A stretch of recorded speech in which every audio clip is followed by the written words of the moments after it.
উপমহাদেশে প্রথম নৈশ বিদ্যালয় চালু করা হয় কত সালে? খ 1918 সালে, খ 1899 সালে, গ 1778 সালে, ঘ 1872 সালে।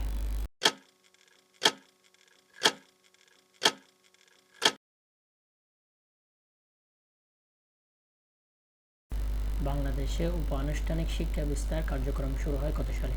ক 1976 সালে, খ 1979 সালে, গ 1990 সালে, ঘ 1991 সালে।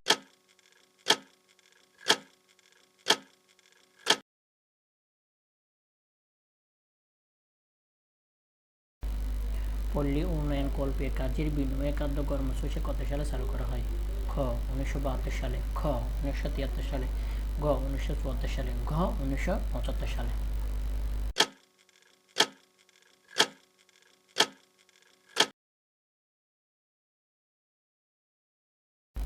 প্রথম মহিলা জাতীয় অধ্যাপকের নাম কি?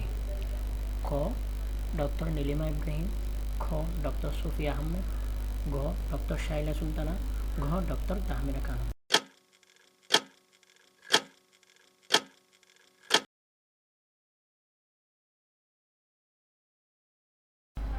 বাংলাদেশে কোনটি নিরক্ষর মুক্ত জেলা?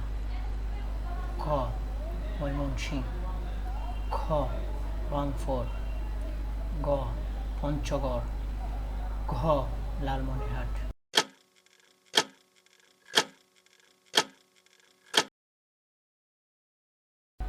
কুদরতি ক্ষুধা শিক্ষা কমিশন গঠিত হয় কত সালে? খ 1962 সালে, খ 1969 সালে, গ 1972 সালে, ঘ 1974 সালে।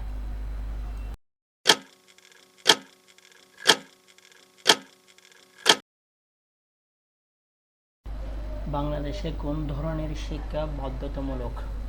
ক গণশিক্ষা, খ প্রাথমিক শিক্ষা, গ নারী শিক্ষা, ঘ উচ্চশিক্ষা।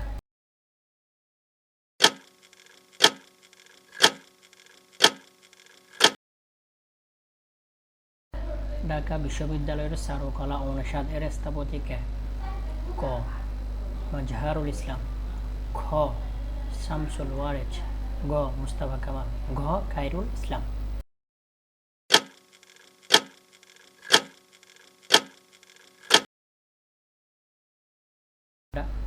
শিক্ষা প্রতিষ্ঠানের সাথে সম্পৃক্ত এমপিও দ্বারা কে বোঝায়?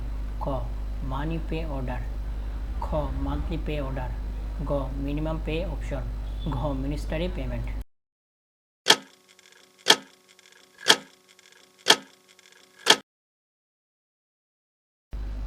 কোন বিখ্যাত বিজ্ঞানী চট্টগ্রাম বিশ্ববিদ্যালয়ের অধ্যাপক ছিলেন?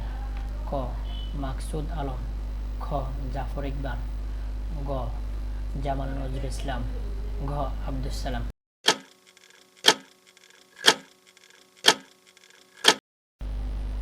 এরকম সুন্দর সুন্দর নতুন নতুন এমসিকিউ পেতে ফলো করে রাখুন। ধন্যবাদ।